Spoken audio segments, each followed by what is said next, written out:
Hello and welcome to TTELT, Teaching Tips for English Language Teachers. I'm Dr. Gina Rhodes. Let's get started. This week we have Beth Trudell who's going to talk to us about student engagement. So let's get engaged. Hi Beth, how are you today? I'm great, thank you. I'm great. I'm doing really well. It's It's lovely so, here in California today. it's so good to see you again. It's Thank been a you. while since we first met. That was way back in Thailand. Yeah, I know. I remember that workshop that you did for us. That was amazing. I'm really Yeah, excited that you're going to talk to us more today. exactly. I'll be doing a version of that today for the listeners. I can't wait. Well, Good. Beth, why don't you tell us a little bit about yourself? Well, good. I have to tell you that I did not become an English language teacher until I was 60 years old. And Really? that was 14 years ago. I was a trainer for a wonderful healthcare organization, and I did international work because it was a nonprofit and people wanted to see how we work. And I love the international work. And I thought, what can I do for my retirement career that involves international work? And it was teaching English. So I got another master's, and here I am.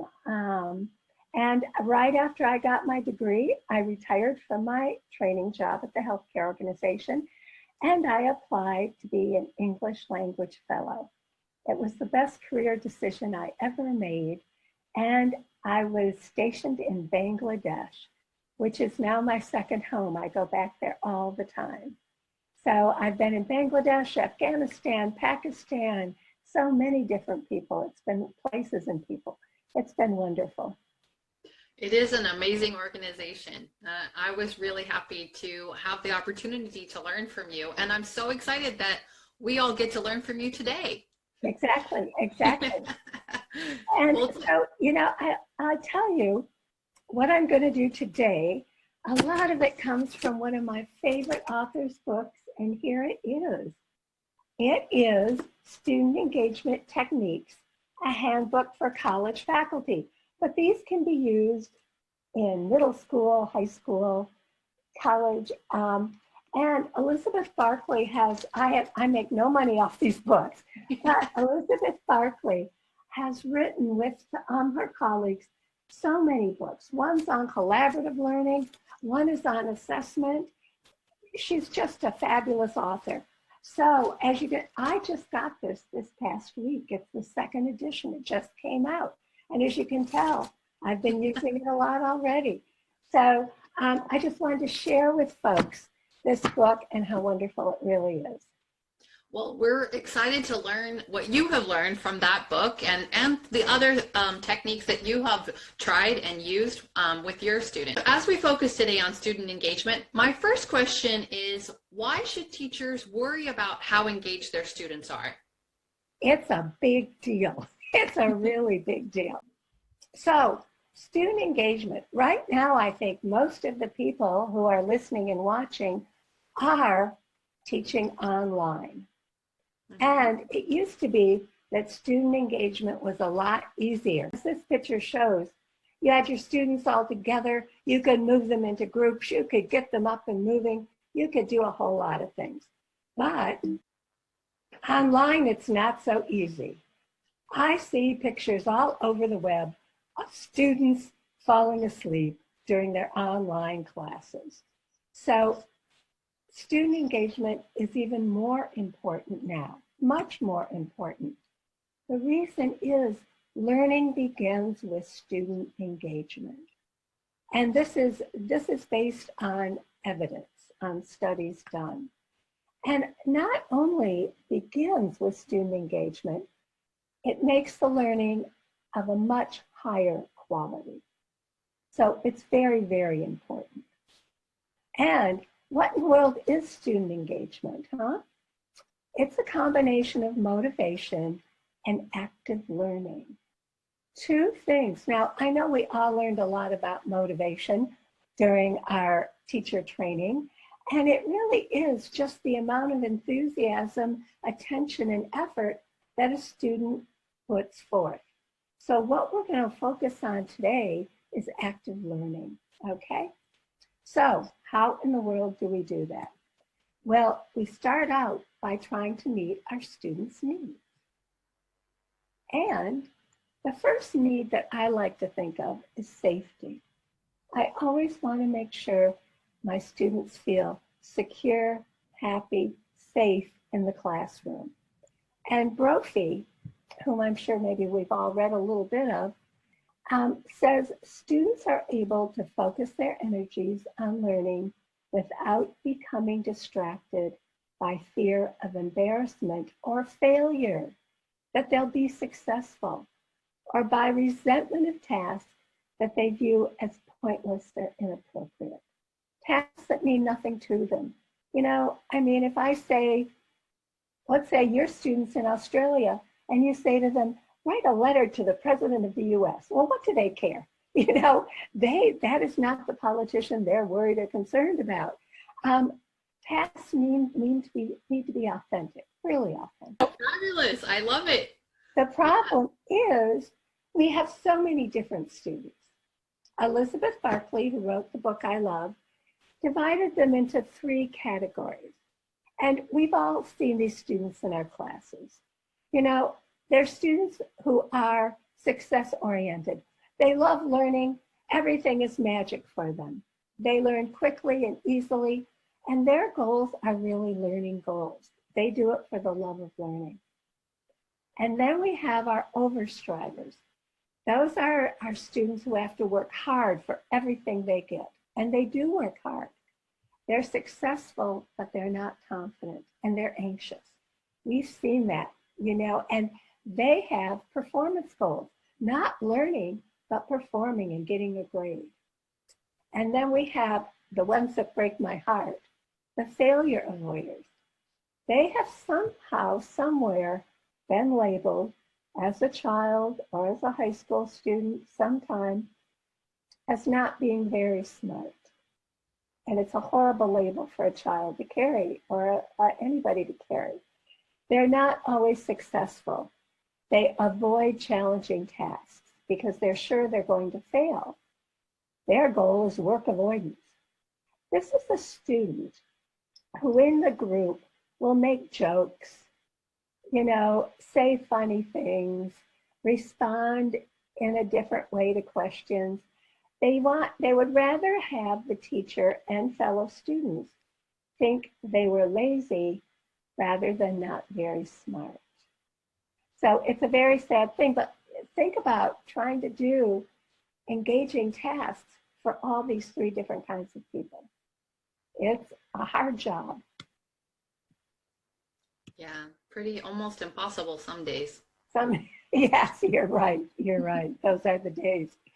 So we have a little formula here that student engagement, expectancy times value. Expectancy, the effort the students are willing to spend on a task, is directly related to if they will be able to perform the task successfully. So if our work avoider person takes a look at the task and goes, yeah, I'll never be able to do that, that's when he starts talking, making jokes, getting up and walking around the class. We look at it as a classroom management problem, but it's not. It's not at all.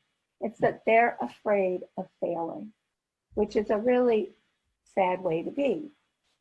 Now, if he or she feels that they can do this task and they can put some energy into it, and if the teacher is reinforcing that they're a lot better than they think, that could change. And if they're working in a group with students who are empathetic and caring, that will change too. And then the value. These are the 2 things we have to remember when we're creating engagement tasks. The value is the degree to which they value the rewards as well as the opportunity to engage in performing the task itself. That it means something to their life. So some of my students are sure they're going to be rock musicians. They are going to play a guitar and sing their hearts out. So they don't think they need to know English. I don't need to know English. I can memorize these songs in English, as many of us do. But when I tell them to think about all the musicians who have lost all their money because they couldn't read the fine print in the contract, or they couldn't read what somebody was writing about their album notes. And if they had been able to read and write in English, it would have been a different story. Then my students go, all right, maybe this does appeal to me. And as a little aside, that's why in some classes, I walk in on the first day with big pieces of poster paper and crayons and glitter, and I have them create a poster of what they want to do when they graduate from college or university. Then I know how to appeal to them, because then I plaster the room with them, and I see those who want to be judges and airline pilots and rock musicians. So, engagement strategies. Let's look at this. I'm trying to look at this from the eyes of an online teacher, which I'm sure so many of you are. Yeah, I'm really glad that you're having that focus, because that's unfortunately where most of us are these days. Yeah. Exactly. And we're doing it without any training, you know. We're just kind of doing the very best we can, and everybody's doing a great job doing the best they can. But there are some things they can do. And some of the things you want to do online are the same as you do in your classroom. You want to establish a community. You want each class to follow the same format as much as possible. Studies show that when students know what to expect, they do much better. And this is new for the student too. The students are as confused as we are some days. So establishing the community. We need to do a warm-up. And I'm going to give you some examples very soon of student engagement warm-ups. A needs assessment. Just like you do a needs assessment when you start every class, I now, for anything online, do a needs assessment before I start any section. Because I can't walk into the classroom and start having informal conversations about this. I need to give it some structure. I can't, when I see a group of my students for tutorials, I can't say, hey, what about this? You know, we're missing that. Guidelines for how we're going to work together online. Most of the students are much smarter than I ever will be with technology, so they can really come up with some great guidelines. And one thing, there's a wonderful book by a woman, her last name is Weimer, and it's on student-centered learning. And she has the students not just make up the guidelines, but also how they should be graded on their participation.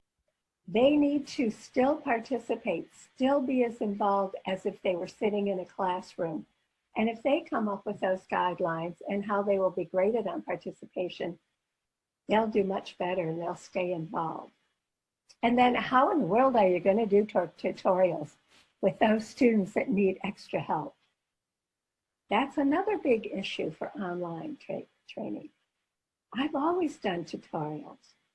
So maybe I'm going to take a chunk at the end and do some group tutorials, but we need to think about that ahead of time. And also collaborative learning, involving all the learning and teaching things worth learning.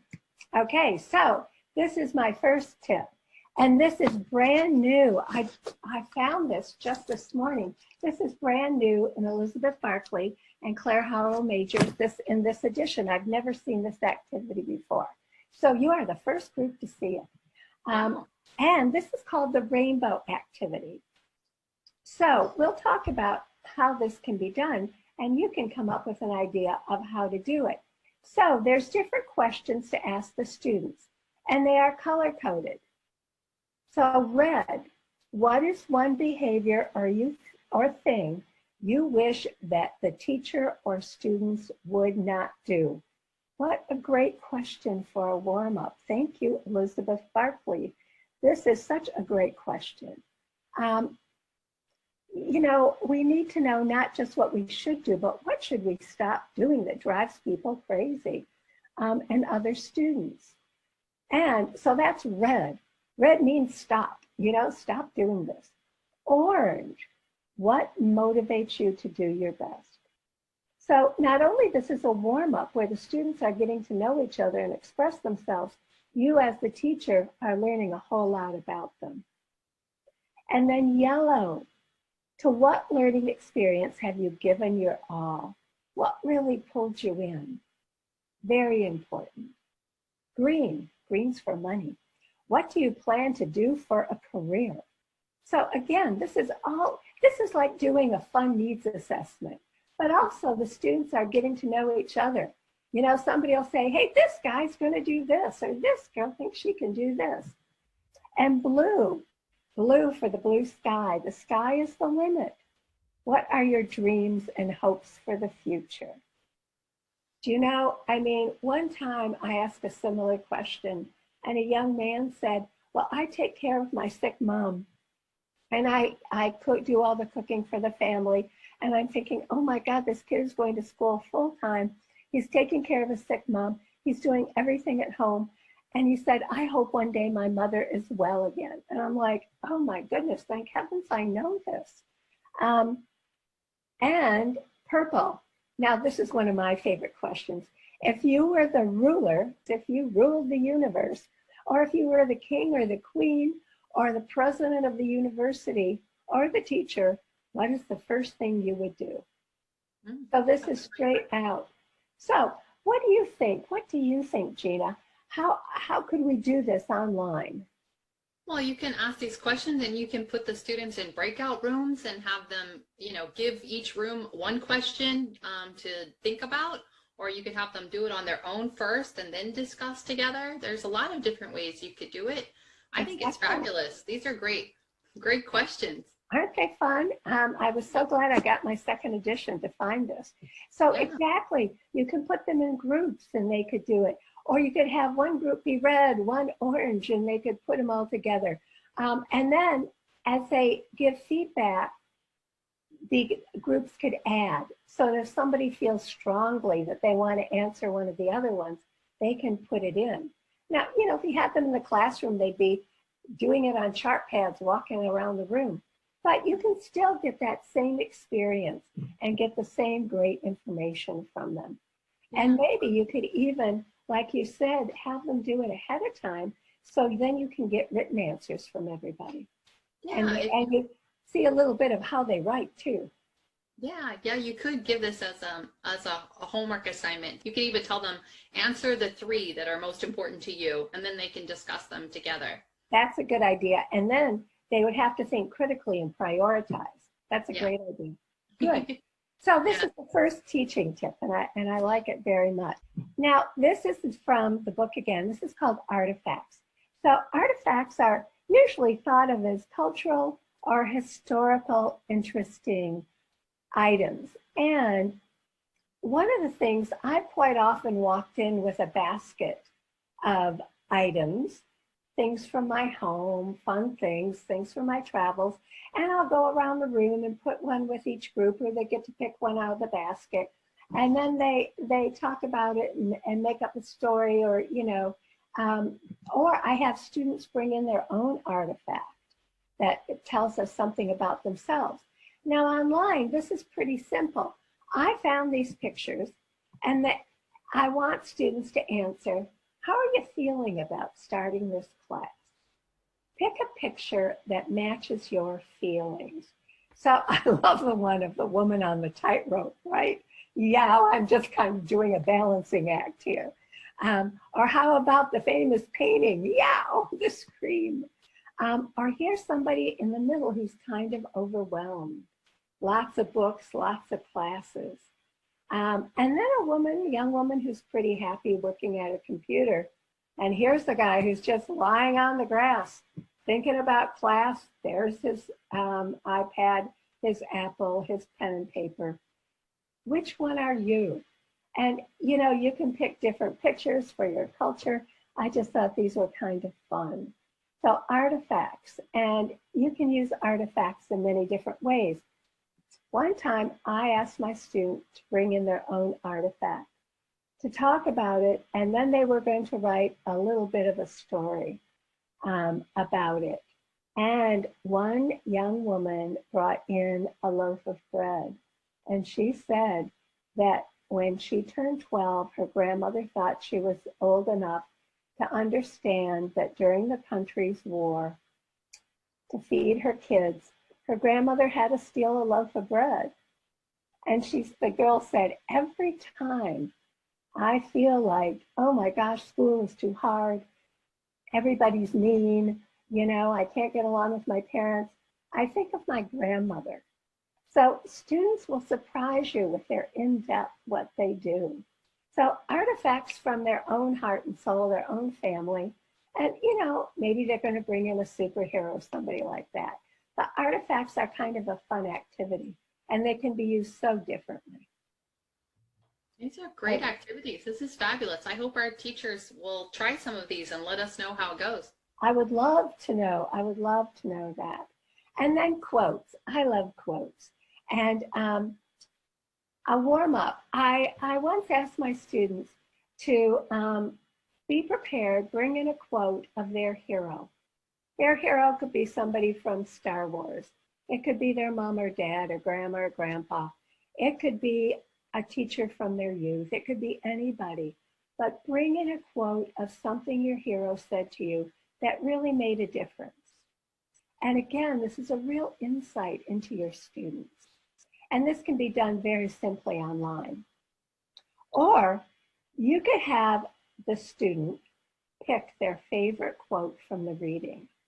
And this tells you a lot about where their reading skills are and why they picked that. And it's very interesting. And students will learn from each other. Oh my goodness, yes, that's a much better quote than mine. Or, oh, I like your quote just as much as mine. And it's kind of a fun thing. Or I will get all kinds of quotes from local people, local folks. And students will pick them out, and in groups, they'll write a story using the quote. Or we'll use newspapers, and they'll say, hey, maybe a quote would have been good here, or this is not a good quote. They're just throwing it in. They really have to think critically when they read something about a newspaper. So quotes are fun.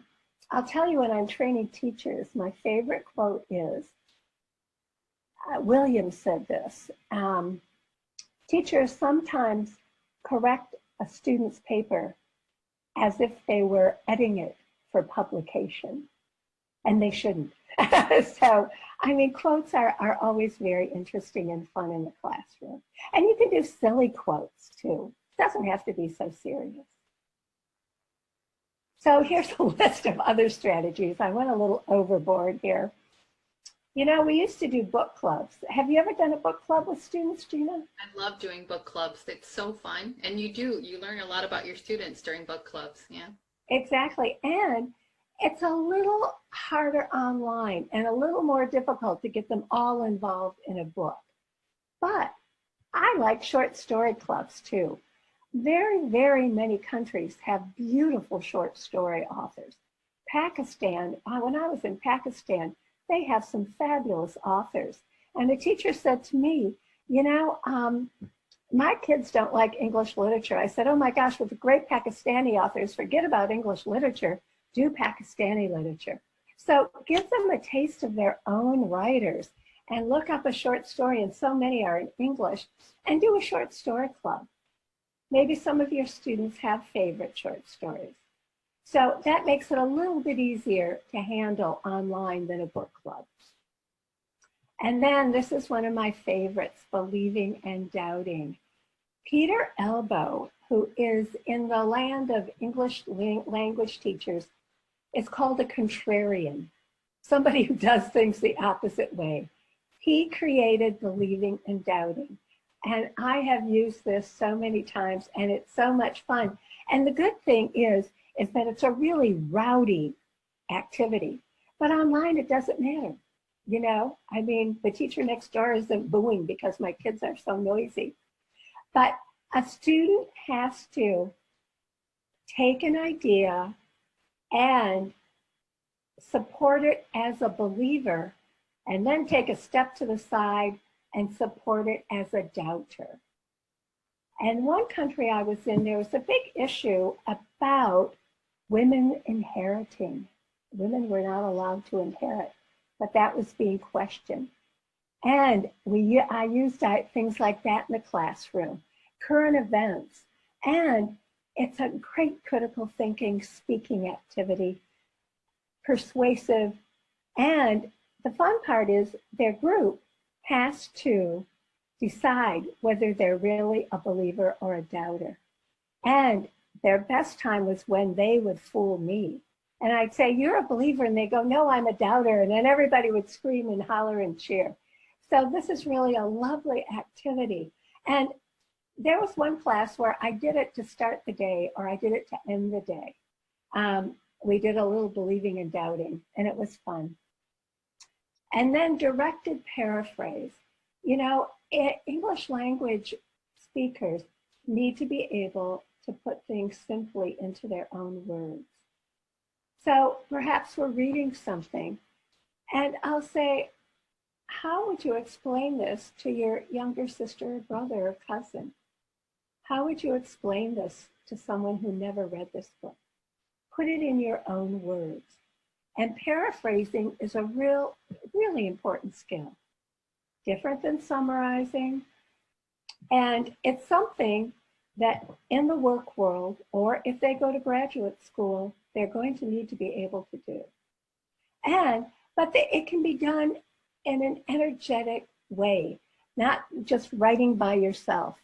You know, when they go to school, when they go to graduate school or they go to work, they're not going to be sitting by themselves and writing things. They're going to be doing it with people from other departments. They're going to be doing it with a group of people.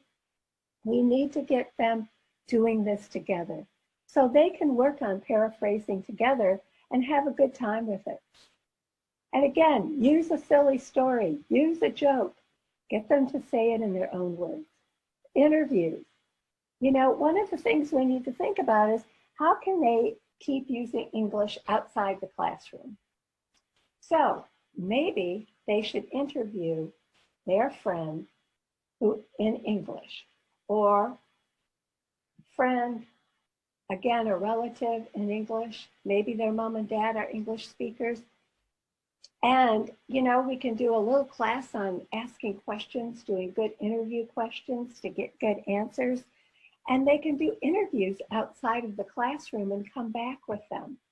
And again, there they are using English outside the classroom. And then ethical dilemmas. This is one of my favorites and a favorite of my students. And it's like, you know, a young woman, she's a great student. She needs to get a scholarship desperately. But she's been sick and she's missed a lot and she's not doing real well in her classes. She has a chance to buy the final exam. What should she do and why? They're very simple. You can make these up. And they talk about these ethical dilemmas. And again, it's a great speaking, it's a great critical thinking, how to persuade others, how to work with others. And then you can have them write their own, which is really fun too. So I'm sorry this is such a long list, but I enjoy using these. Anyone's sorry that's a long list. That's a great list. Great, great. And okay, I'm going to throw in a little bit about writing. My specialty is academic writing, and I love teaching writing. It's my favorite thing to teach. But I'm hearing horror stories about trying to teach writing online. Now, this is a time, I think, where we all, as writing teachers, need to sit back, take a deep breath, and relax.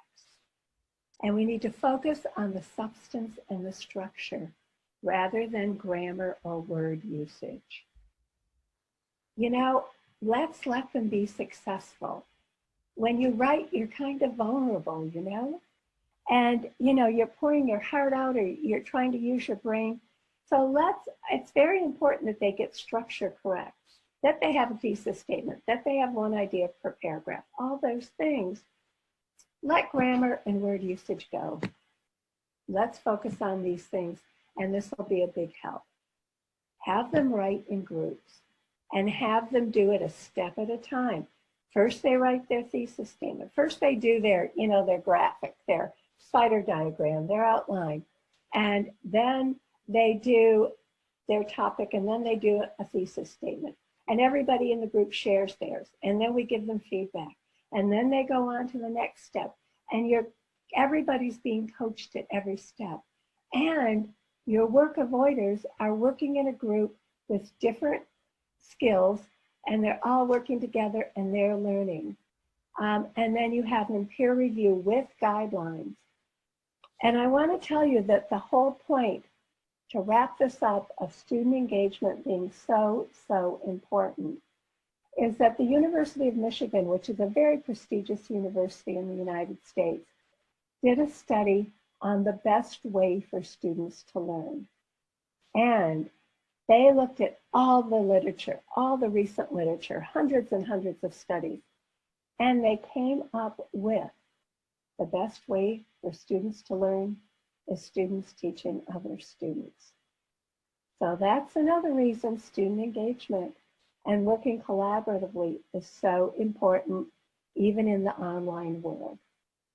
Yeah, there's been a lot of research that says if you really want to learn something, then you have to learn it well enough to be able to teach it to somebody else. Yes. And that's why we're so smart, because we're teachers. Exactly, exactly. So that is some of my ideas, actually, Elizabeth and my ideas on student engagement. If any of you would like these slides, please email me. There you see it's my last name, Trudell60 at AOL.com. And don't you laugh that I'm still on AOL. Okay, Trudell60 at AOL.com. And please tell me if you've tried anything, and I'll really be happy to share these slides with you. Okay, great. And Beth, you said that you were going to do a workshop where we're going to get to try out some of these activities, right? And exactly. To do more activities. And the workshop will be some more, yeah, and actually we can do some small group work in that workshop, huh? Oh, fabulous. That would be fun. And you can try them on each other. That would be great. And yes, the workshop, I'll put in a little bit more theory, only that is interesting, okay? And some different tips. That's great. You can see I'm very bound up with this, and and some new tips, new and different ones, so that you will have a whole library full of tips by the time we do this. And the workshop will be in, Gina? The December 4th, isn't that what we decided? Yes, early December 4th, on a Friday. Yeah, at 11 p.m. GMT, which is 4 p.m. Pacific Daylight Savings Time, your time, right? Yes, yes. Okay, exactly. All right. Thank you so much, Beth. Can you tell us about any other projects that you're working on right now? Oh, yes, I am working on a great project right now. I was an English language specialist in Bangladesh on the American English Radio Project. Now, I have to tell you, a lot of people, when I say radio, especially all the techno people, they yawn, they roll their eyes. You know, one author said, the glitter glamour of technology makes people think that radio is nothing. But I'll tell you, we broadcast teaching English via the radio to rural areas, where there are teachers in rural areas who work very hard, but they can't speak English, and they do their English lessons in their local language. And they don't get a chance, the rural people don't get a chance, the rural high school students, we had groups of young girls who dropped out of school who used to listen. I mean, they don't get a chance to really learn and to hear a native speaker. And it was all done in stories, fun, very indirect teaching. And it was just a wonderful project, and the listeners really loved it. And we had listening groups, and it was a great project, and we had great outcomes. Well, two colleagues and I are writing an article about it and sharing what we did, because it can be easily replicated. If we have any rural teachers listening, or any people who work in rural areas, This is an easy project to replicate, and that's why we're writing an article. We're going to have you come back and tell us more about that project in another episode, and after the article's published, and then we'll be able to read about it. That sounds great. I would love to. I would love to. It was a fun, wonderful project. We really had a good time doing it. So yes, that'd be great. Thanks for asking. Yeah. And can you tell us again where we can find you? What's your email address? It's my last name, Trudell, Trudell, and the number 60, Trudell60 at AOL.com. And if you have questions, if you want the slides, if you have questions you want to ask me, please feel free to contact me. I hope that you do hear from many of them. Thank you so much, Beth. Well, that was great. You. Thanks for the opportunity to reach out to people. I usually would be in Bangladesh or another country at this time, and I'm really missing this. So it's fun to know that I'm talking to teachers out there, even though I can't see them. I know they're there. So thank you. Yeah. Yes, you are. You're every week. We get more and more people involved in the project. Good. Thank you for asking me. Talk to you soon, my dear. Okay. Bye. Bye. Wow, Beth really had a lot of great ideas in this interview. She packed a lot in such a short time. I want to go back and tell you about what I thought were some of the top teaching tips that she had. The first one was, I really thought, I agree with her that it's really important to establish a community with your students, especially at the beginning of a semester, a beginning of a course. Make sure that you do work with your students and try to create that community amongst them. And when we're online, that's really even more important, because as she talked about a lot in her presentation, that it's really important to keep that community, because the students can get lost much more easily in online than they do in person. I really love the rainbow activity. It's very different from my rainbow learning that you may or may not already know about. It's coming in an episode. Seriously, we'll do it. But I really thought that was a great way. The way it was organized was a great way to do a needs assessment, a really quick way to, the questions were fabulous to help find out where your students are and what their needs are in your class. I also love the artifacts. She talked about quite a few different ones, but there's even so many more things you can do with artifacts. So I thought that was a really good summary of some of the things that we can do with artifacts. And quotes. She gave us so many great ideas of different things to do with quotes. And sometimes I think some of us, at least I do sometimes, we forget how great it is to be able to use a quote in a lot of different ways. So I thought that was really good. And then at the end, she talked about writing and the importance of making sure your students are focusing on the content and not so much on the grammar. That of course we do need to teach our students grammar, but it's not important that we just mark up every single thing that they say.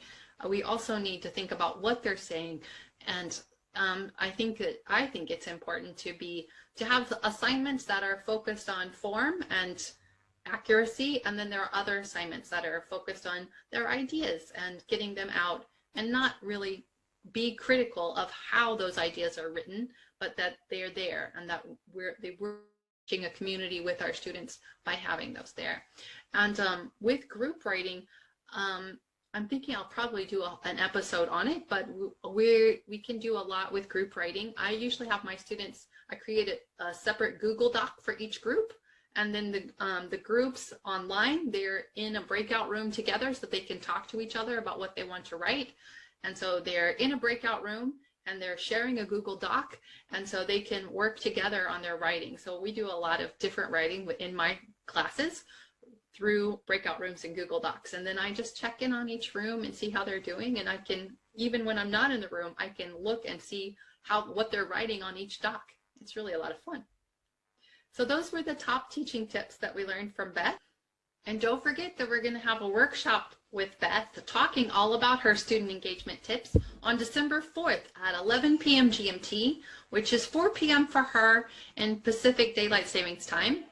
And it'll be later in the evening on a Friday for those of you who are in Africa and in Europe. And it'll be Saturday morning for me at 10 a.m. and probably 8 a.m. in China and the Philippines. But please always remember everything that we do in TTELT. Please check the time against the against GMT so that you'll know exactly what time it's going to happen. And of course, don't forget that we have Nicole's pronunciation tips workshop coming on November 20th at 11 p.m. GMT as well. Both of these are on Friday. It seems to be a time that works a lot for a lot of people. So hopefully you can be there. And if this is not a time that's good for you, please let us know. We would really like to make sure that these are easily accessible to all of you all over the world. So if you find that having these workshops at 11 p.m. GMT is really not good for you, please let us know and we'll see if we can have some workshops at different times. Of course, if you want to learn more and participate more in TTELT, send us a tip that you'd like to share, a journal article or blog that you'd like us to read and discuss, and recommend more people to be interviewed. We'd love to interview as many teachers as possible, and we could even interview you. It would be fabulous to hear about the tips that you know and you want to share with other teachers. And if you've tried some of the things that you have seen in the episodes of TTELT, we'd love to hear how it went. And I would love to interview you and talk to you about how it went with your students. I think many teachers would appreciate that. And of course, if you just have questions, comments, or suggestions, we'd love to hear those too. And the best way to contact us is to go to www.ttelt.org, and there you can find all the episodes. You can find links to all the different pages that we're available, and even links to the YouTube channel right there on ttelt.org. You can even find our blog there. Everything's right there on that page. You can email me at ttletinfo@gmail.com, or you can email me right on that page. And don't forget to subscribe to the podcast and the YouTube channel. And please join our Facebook group. If you're not there already, just go to TTELT and ask to join the Facebook group, and we'll be happy to have you there. And of course, follow us on Twitter at TTELT1 and on Instagram at t.telt. Thanks for tuning in. See you next time.